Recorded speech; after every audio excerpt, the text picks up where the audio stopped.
Oh, I have one. I have one. Oh, don't go behind the rock. Oh, no.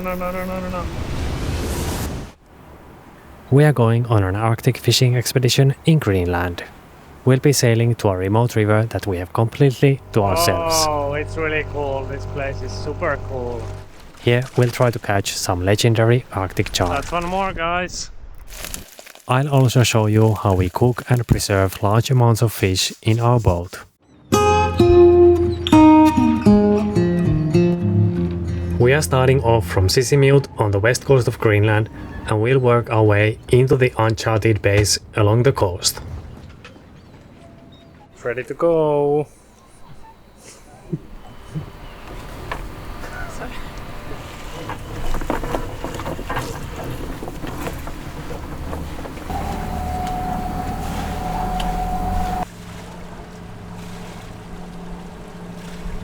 Bye bye Sisimiut, and until we meet again. And now I'm gonna go and switch off our position sensor, our automatic identification system, because these spots that we are heading to are kind of a secret.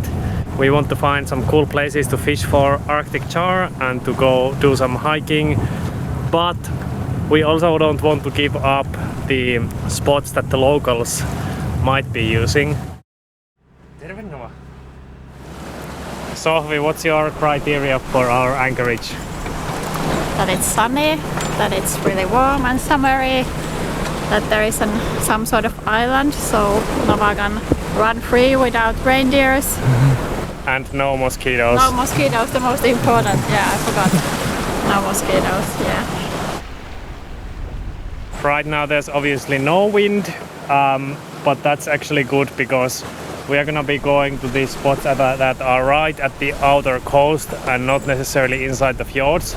So the approaches into these bays are going to be really difficult.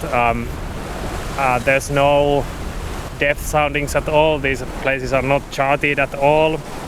So if there's a lot of waves or wind, then it gets really sketchy, but right now it's bearable. There is some old swell, but that's pretty much it. Nova, what do you think? What do you think, Nova? What do you think? So now as we get to the shallow areas, I usually put the centerboard all the way down or almost all the way down. If we do hit something, then the centerboard will kind of take the blow and slow us down, and hopefully we don't then get the whole boat up onto the rocks.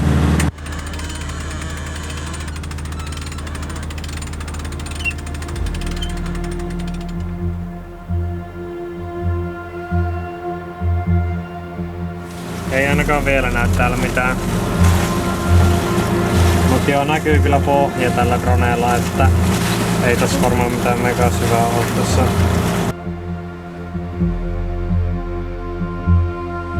Toivottavasti siinä on vaan tarpeeksi syvää, että me päästään tonne. Sophie has to put the coffee kettle on because even though we are living dangerous moments here, she still needs to have her coffee before 6 p.m. That's her limit. It's sand bottom here. I can see so clearly with the drone. It's an absolute cheat code. Works really well if it's sunny and if the sun is from behind the boat. If it's dark and cloudy, then it doesn't work so well.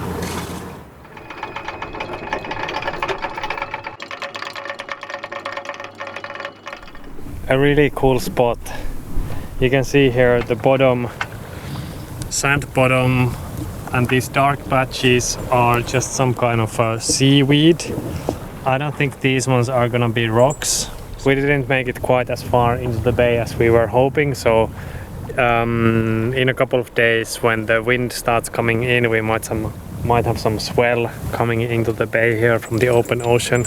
We also got our coffees. Sophie has hers as well.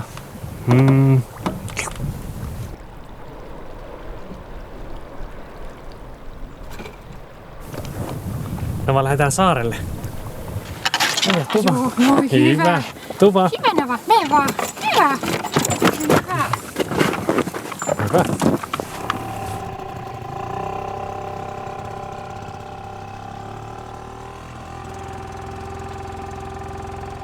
The river is like 1 kilometer that way still. So we'll go to the island first and wait for the high tide because the fish are not gonna be in until the high tide anyway.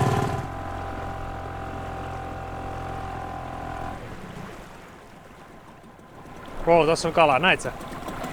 That was an Arctic char right there. Odota. Okei, me vaan. Bye!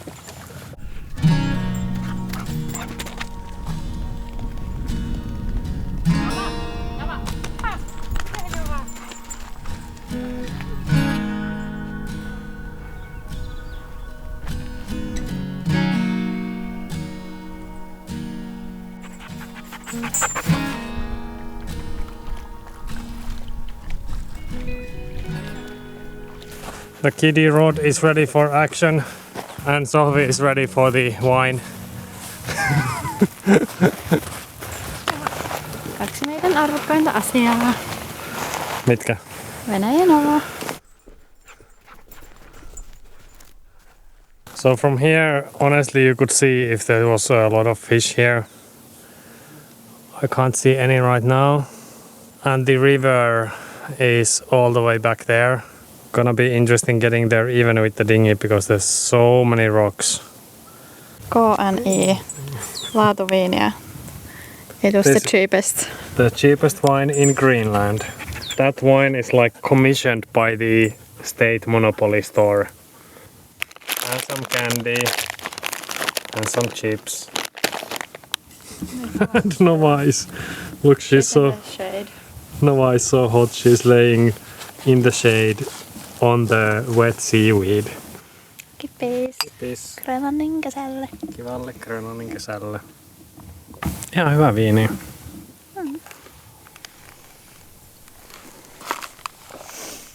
Nice combination, red wine and sour candy. Okay, a fish on the first cast.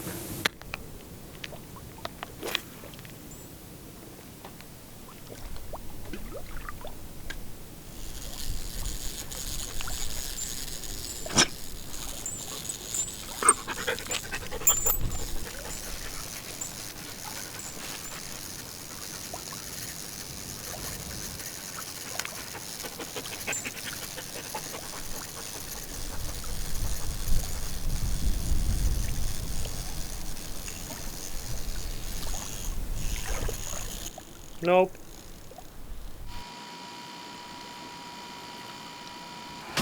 I got one now, I just turned off the camera, but this is actually a char. Because it's fighting, this is not cod. I don't know how to land it here. Oh no. It's quite big.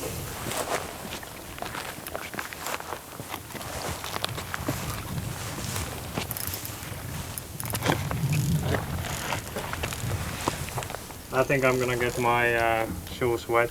I don't think there's any other way. Oh, fuck.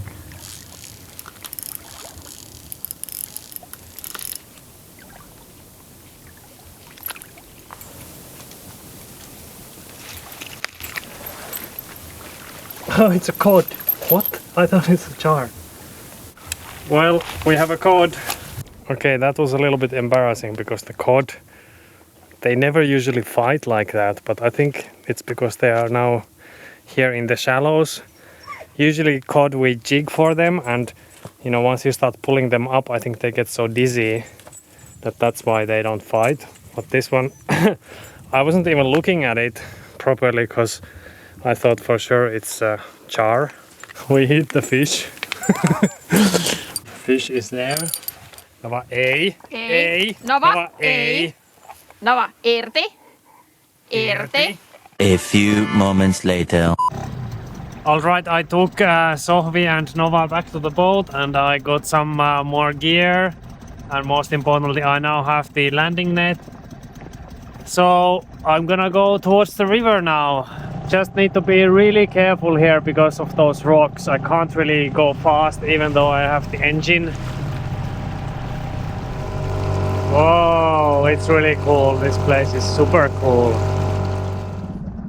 Okay, we're starting to get into it. Can't see any fish. Oops, that's not gonna work.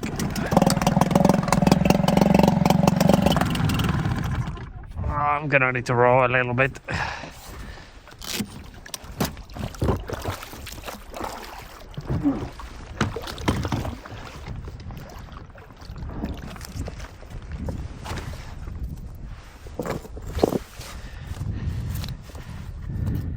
Okay, now we're gonna try this, but the river looks really steep over there, and that's not really a good sign.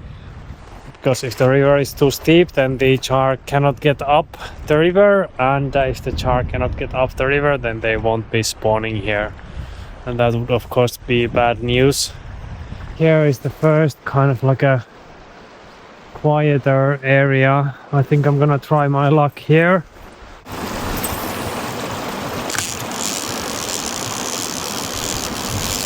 This annoying sound that you might hear, that's the broken bearings of my reel. This professional fishing setup that I'm using here is actually a kid's rod and reel that I bought from the local gas station for around 50 bucks.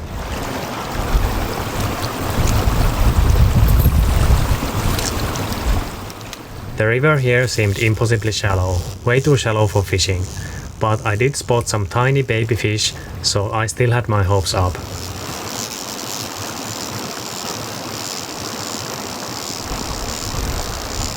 With this particular river and the lake above it, I was a little bit worried that they might be so shallow that they freeze all the way through. That would mean that the char can't spawn or survive here. I'm honestly not much of a freshwater fisherman and I had no idea what I was doing, but I kept switching lures and trying. Oh, I have a fish. Oh, I got one. Oh, I have one. Oh my god. There is fish in here.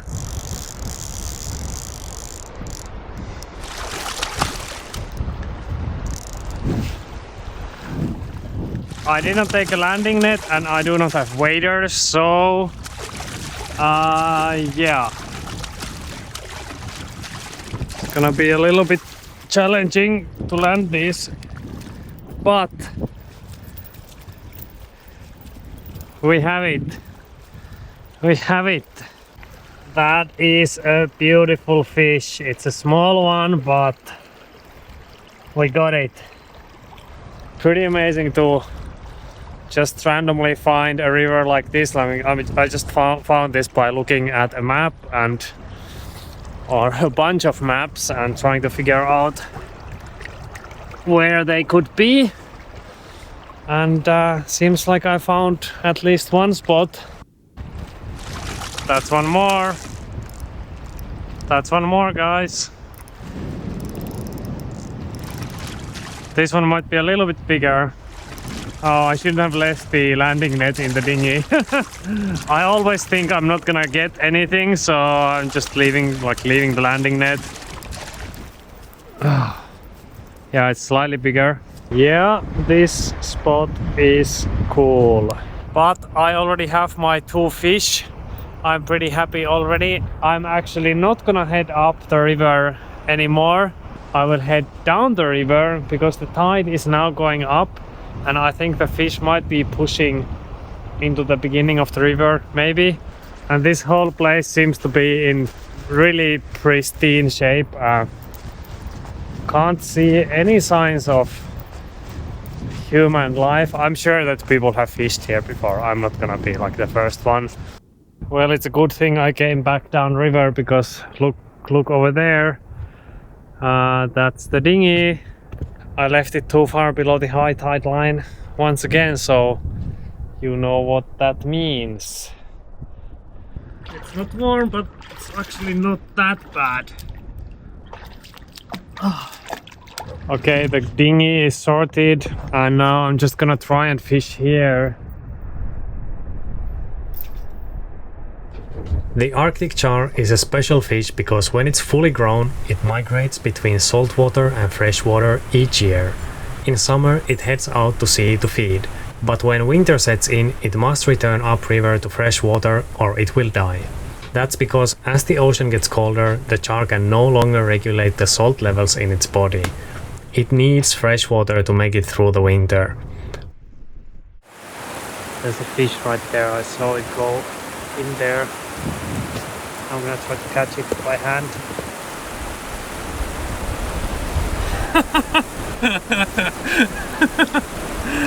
Literally just grabbed it. I saw it going around in here and then it went in there and I just grabbed it. That was the first one for me. The fish looks okay though, maybe like a little bit lean, I'm not really sure.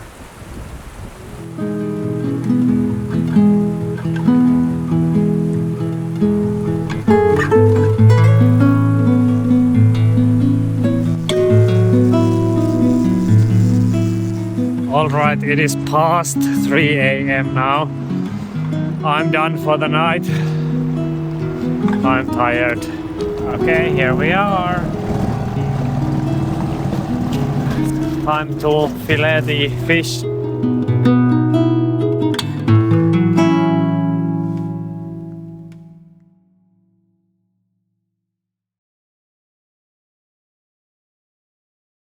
Welcome to the galley. Now we're gonna prepare these really beautiful Arctic char fillets.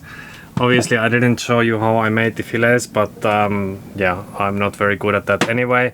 We're just gonna fry them on the pan real quick and I'll show you how I do it. There's a bit of a trick to it. So first I will just pat these dry. That's really important because otherwise when you put them on the pan, the water will start boiling and it will take away a lot of heat from the pan and you don't really want that. Obviously we have the skin on. I think that's the best way to do this. You can eat the skin and it gets really crispy and nice. I really like that. It's kind of the best part actually. And here is the trick. We have a non-stick pan and we put just a slight amount of canola oil. It has to be oil. And now I just simply put the fillets on the cold pan. Yes, you heard me right. And now you turn on the heat. And I'll add some black pepper. So these fillets are pre-salted, so I don't add salt at this point. When I make the fillets, I store them overnight and I add like a sprinkle of salt or a generous sprinkle of salt. The salt draws out some of the moisture from the fish and makes the meat a bit firmer. It's not that important actually for the char or a salmon because the meat is already quite firm, but if you are making cod or any other white fish, then that really makes things a lot better. Now when you start with a cold pan, you're actually going to end up with a more evenly cooked meat. If you start with a really hot pan, that also works, and that's the other method. I sometimes do that as well. It does work, but the fish will end up a little bit more dry and not quite as evenly cooked. So now I'm just going to wait until I can see that the whole fish turns almost opaque, so that it's almost cooked all the way through, and then I flip it and I only have it briefly flipped, and then it's pretty much ready. You let it rest for a few minutes and that is it. So you can see how it starts cooking here on the thinner side already, and I have the heat set to pretty much maximum.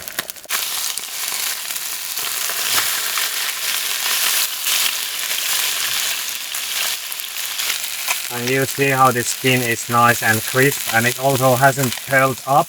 If you start with a really hot pan, then the skin often like kind of curls up. I only let them be like this for a minute or so, and then I turn off the heat, and then you wait for a couple of minutes, let them rest for a couple of minutes, and then they are ready to eat. Sohvisyömään.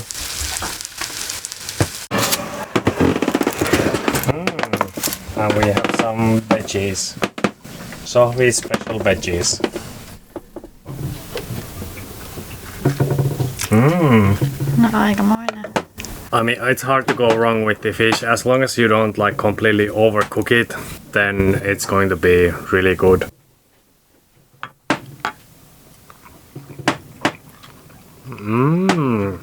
This method is just something to make it like maybe extra good, you know, just like a tiny little bit better. So now we're going to enjoy our meal. I'm not gonna film that because I don't like eating on camera.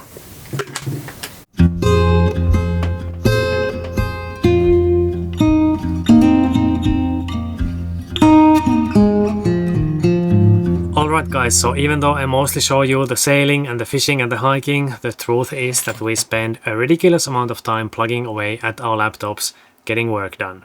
I'm not complaining though, I get to make these videos thanks to all of you viewers. And when I'm working, I use the VPN service provided by Surfshark, sponsor of today's video. I know what you are thinking right now, you go like, oh no, yet another YouTuber doing a VPN ad. But hear me out, I've actually used Surfshark long before they sponsored me, and I do my best to only recommend things that I know that actually work and are useful. For me, using a VPN is pretty much a given nowadays. The most important thing, of course, is that it keeps me invisible online and it protects my privacy and my data, but it also gets me past those annoying geo-blocks. For me, that's when I want to watch some boring, predictable Finnish TV from abroad. That's very useful when the world is getting a little bit too crazy.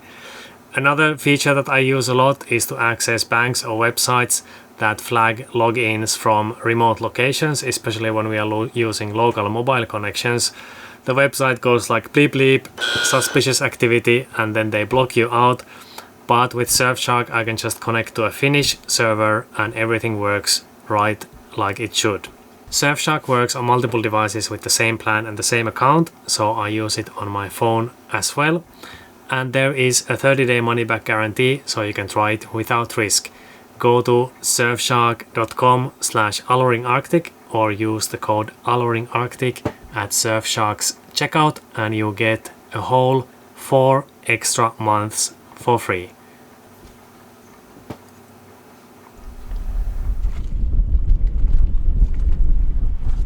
Alright, today it is windy, so a little break from fishing. I have my board set up over there. I'm gonna pump up my wing and then do a little bit of wing foiling. This is a really good spot because it's an enclosed bay, but there is actually quite some wind coming through. So it's a pretty safe spot for me to learn. And we even have some company. A couple of locals came in and anchored close to us with their boat. Maybe they're just having a nice summer day with the family.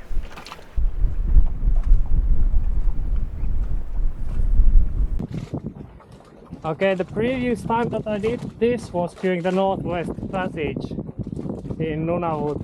So let's see how we do. I'm not entirely optimistic.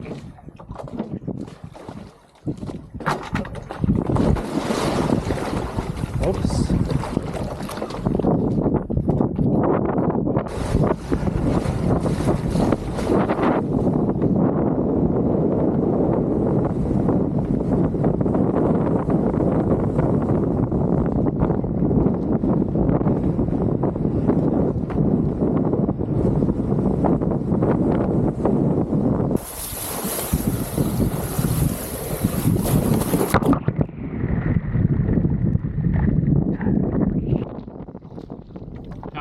Is 4 degrees Celsius or 5. I just checked it before I left. So I probably should have worn some gloves. It's okay as long as I'm on the board, but if I'm swinging a lot, then it gets uncomfortable real quick.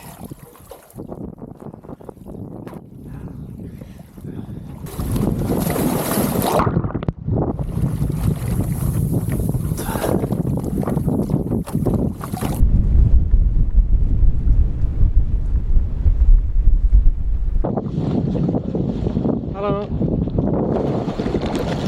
How are you? Yeah, good.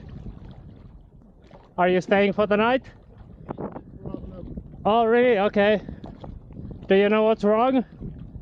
Do you know what's wrong? Maybe Oh, maybe, okay.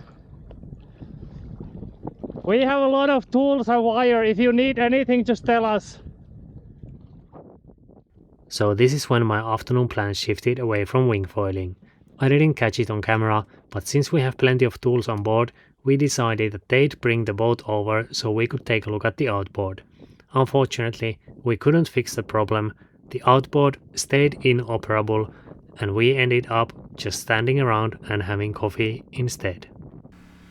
So first the idea was that they would leave the small powerboat just moored up to us, so it would effectively be anchored here, and then they'd come and get it in a couple of days. But then they decided they are just gonna give it a try, towing it back to Sisimiut, even though it's quite windy out there and there's some waves out there as well, I can see. So I think it's, I think it should be fine, but a little bit adventurous. It was fun though, fun to get like a random visit, and we got some inside tips for fishing and a couple of other locations here as well. So that was nice. We are back at the river, this time with the whole gang. It's high tide again, so we're gonna leave the dinghy.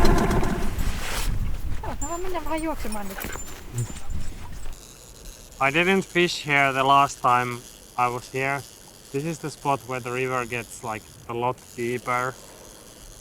So I guess this is where the fish maybe hang out. I have one.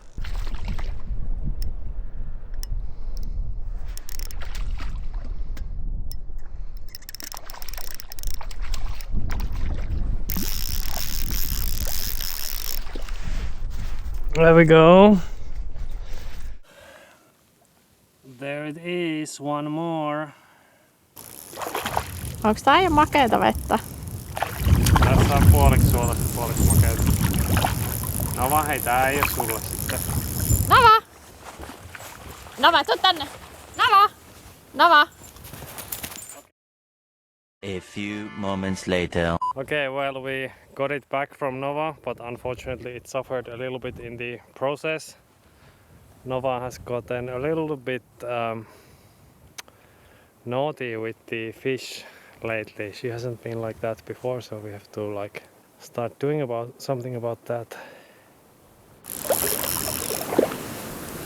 There we go. It's a small one, but it's a beautiful fish.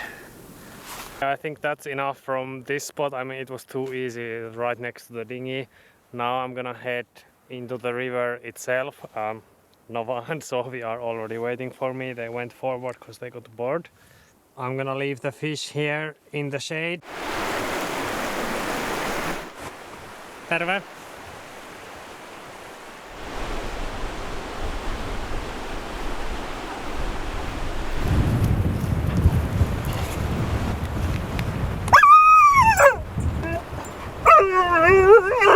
Rapinallinen. It's a really beautiful spot, but the river is honestly like very steep. There is this one pool here. I'm gonna try this one.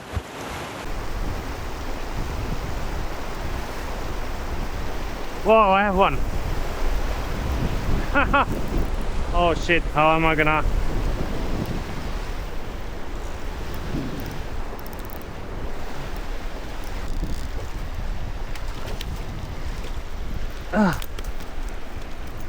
Ha ha ha! So this one has a little bit of red in it already. Later in the season they are gonna have a lot more, and they are probably gonna be also a little bit bigger. So all it took was a bit of persistence to find the good spot, and suddenly I was reeling in fish like crazy. And that was a good thing because we needed quite a bit of fish for what we wanted to do later. Oh, I have one. I have one. Oh, don't go behind the rock. Oh, no, no, no, no, no, no, no.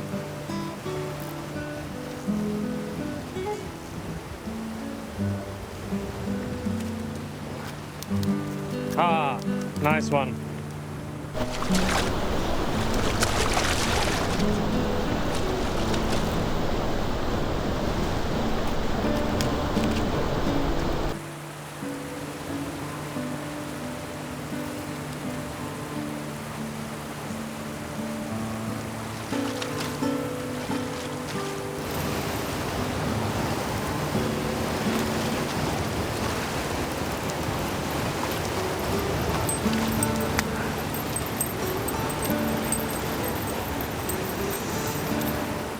So this thing seems to be the ticket. I have no idea what it is and where I got it from, but it's like a really big spinner, really heavy too. Okay, one more and then we are done.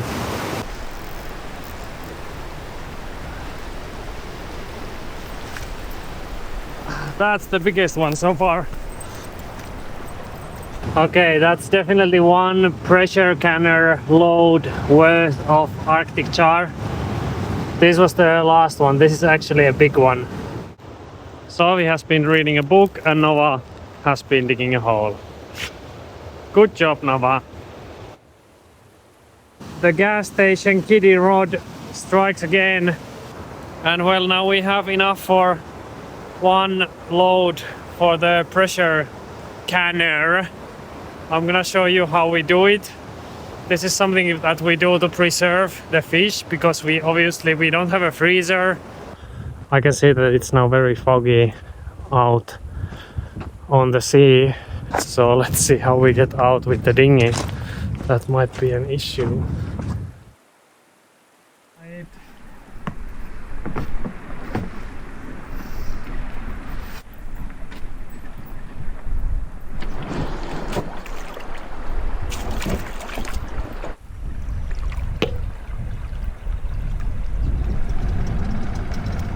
Whee! Wow.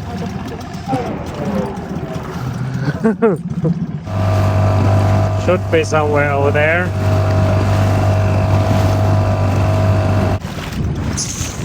Here we are. Noin. Ja, sinne. Hyvä Nova, hyvä. Okay, and we get to work with the fish.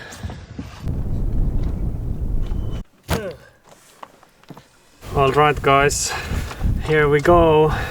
This is our fish cleaning carpet. It's only used for fish and it's actually really handy because it doesn't slide around and the fish stay put on it, you know, they don't slide. Unlike if you use this, then the fish are sliding all over the place. It's kind of annoying. Okay, I'm gonna do the quick and dirty method now because we have so much fish, otherwise this is going to take ages.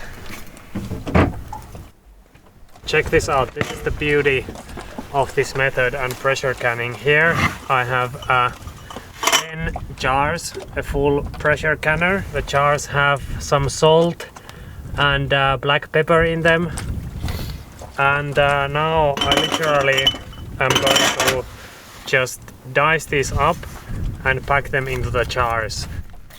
That was like the first actual nice fillet where I didn't lose too much meat. Really cool thing about pressure canning, of course, is that when you do this, the fish is going to be shelf stable. So we are still eating the fish that we pressure canned in Alaska 2 years ago. You know, this way you don't use any freezer space. You can store these jars pretty much wherever. And if you leave the bones in, they will dissolve during the pressure canning process. They will just become so soft that you can eat those as well. And now I'm gonna start dicing these into the jars.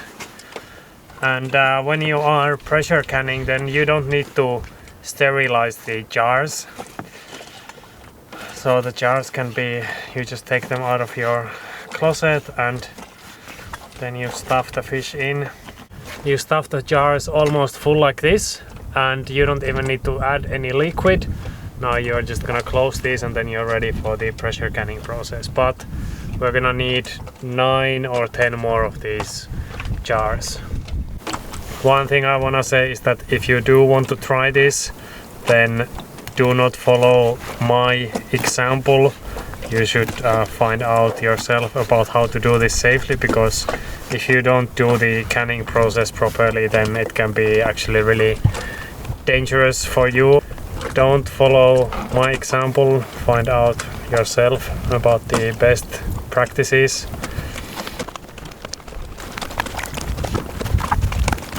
Alright, these are the last ones. Kinda tired, to be honest.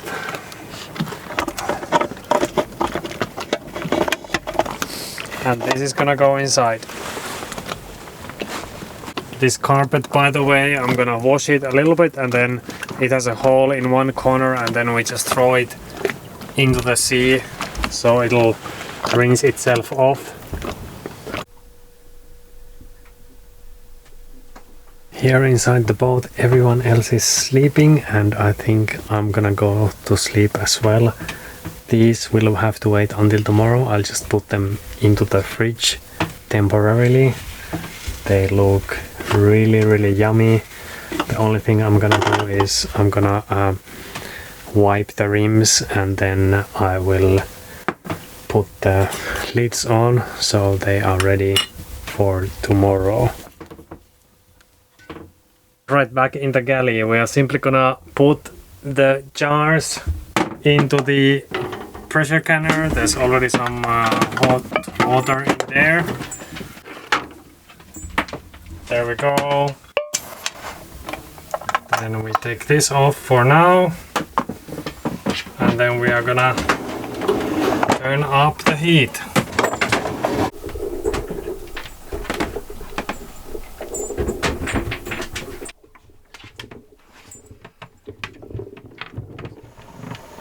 And now there's plenty of steam coming out. You just place this. And there's a few other boring steps, but now we basically wait for 100 minutes. The basic idea behind this process is that you heat the sealed jars of fish to around 116 degrees Celsius. Reaching this temperature is only possible with the help of pressure. Then you keep the temperature at that level for long enough so that it kills absolutely all bacteria and other bad stuff. That then makes the jars safe and shelf stable for years. Okay, 2 hours later, and they are ready. Just take them out.